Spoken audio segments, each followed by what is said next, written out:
Hi everyone, it's been a while since we've done a bit of a video outside doing stuff, but we're fixing a bit of a fence. So I got my son Ruben, we're down in one corner of our property where there is the Telstra pole somewhere there, wherever it is.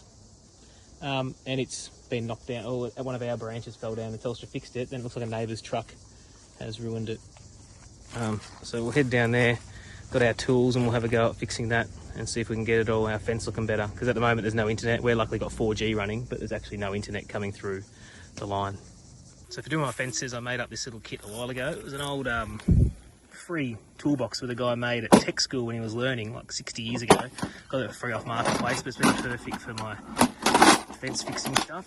So it's sort of got everything we need in there. Wire strainer,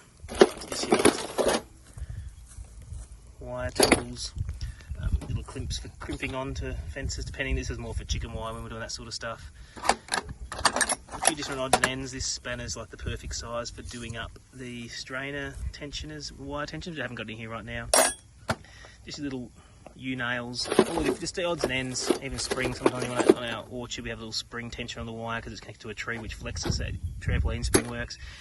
This is an accumulation of everything that seems to work well for doing fencing. So we'll put some of this to work now and fix here. So basically it's not too bad here. From here it's all damaged, so the main barbed wire is all hanging down. Whole fence was crimped, squashed down, which fortunately this dog mesh, it's hard to see, but this dog mesh you can just stay on the bottom and lift it back up. But then we've just got a couple of wires, and the main strainer here has come out from between these two, so we'll have a go at fixing it all up. These two tools you can get a lot done with, like nails like this that are in where the strainer broke. You can easily clamp around there, lock that off, and then tap the back of here with the hammer and it pulls this straight out. So I've already done it, so now obviously it comes out easy, but to get them out when they're a bit stuck, that works very well.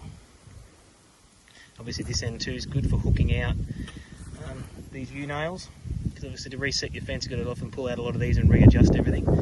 So once again, hammer, tap it on the back of here, hooking that even into the wood like I had to do just here. You can bash that into here to be able to hook under and pull out your U-nail. Okay, so first phase done. We managed to get that stay back in, 3 nails in each end, holding that all in. And now we can concentrate on fixing up all the messy wire. Wire like this, it's fairly easy. It's a simple thing you can do. Just get a tool like this, which is, even a screwdriver work, this is what they use for doing, it actually goes part of the wire tensioner, but you can pull this like this and put a loop in it, and you can put multiple loops along the line. You can even then sometimes run like a peg into them to hold them there. So I'll do a little twitch in this and we'll see how tight we can get it and I'll show you. You've got to be careful with your tensile wire as to how tight, how many twists you can do. You might snap your wire, then you've got to put a joiner in. You can see here for our basic fencing, not holding back much, just some basic goat fencing. Little twitch in it like that, does good enough. It'll hold. You can do other things, but simple quick fixes, I like to just do those. So when it's a lot more like this, I actually often cut the wire and join it sometimes. I'll give that a bit of a go. That wire through and held by these pliers. Now you'd think you'd twist that way, but you actually twitch in line with it, and then you can double back. So you twitch till it's tight. So we'll go around a couple of times. Oh, it's hardly one hand. Go around a couple of times. That's probably enough. So then when you go to back it off, so that's pretty tight, that wire, you create the kink which stops it. So I'm going to just going to stop this and show you. Now as you roll back, you've created a kink, and you can unravel this without it pulling through because you've got enough of a kink there. Looks like that at the end. So we're going to cut this excess wire off to about here, so it's easy to use our twitching tool without getting wire in the way and this top wire in the way when you're trying to twitch around. So we'll do that now. So now with the pliers holding through our circle, the twitch sitting on there, we can hold with one hand firmly and use our right hand to twitch around. So I'll show you how that works out.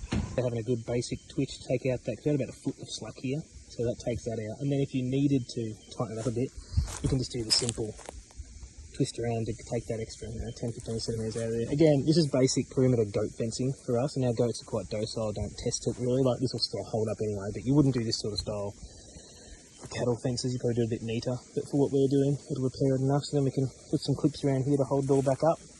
And that might be it. Might have one more wire to tension. I've just got to fix our barbed wire, reconnect that up the other end because it's actually snapped off. You can see it sticking up just there where it's broken off. Okay, so we're pretty much prepared now. I might just do a few clips holding these to these just so that it's spaced out for goats getting their heads through.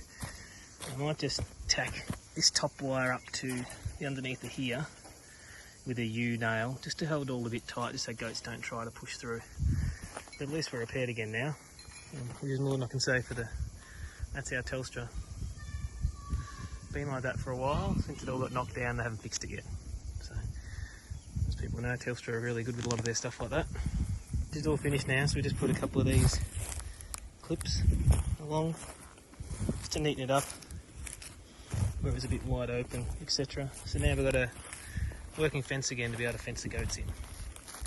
So again, everything you need in this little toolbox. So we used our sort of multi-pliers fence tools. We used our, it's normally when you're doing the proper wire tensioning device, but that worked good to do our little U shape, a little circle to take some tension out.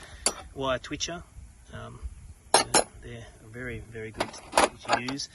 And at the end we used almost our, for fences but also even automotive stuff, for clipping upholstery onto seats and that with our little clips, just to close everything off. So, worked perfectly again, our little toolkit, ready for next time. Well done. So if you enjoyed that video, please feel free to like and subscribe. I've got lots of other videos, this sort of stuff, and I just keep making more. Been a bit lapsed lately, about a holiday period and all that sort of stuff over Christmas, New Year, but looking forward to getting back into it.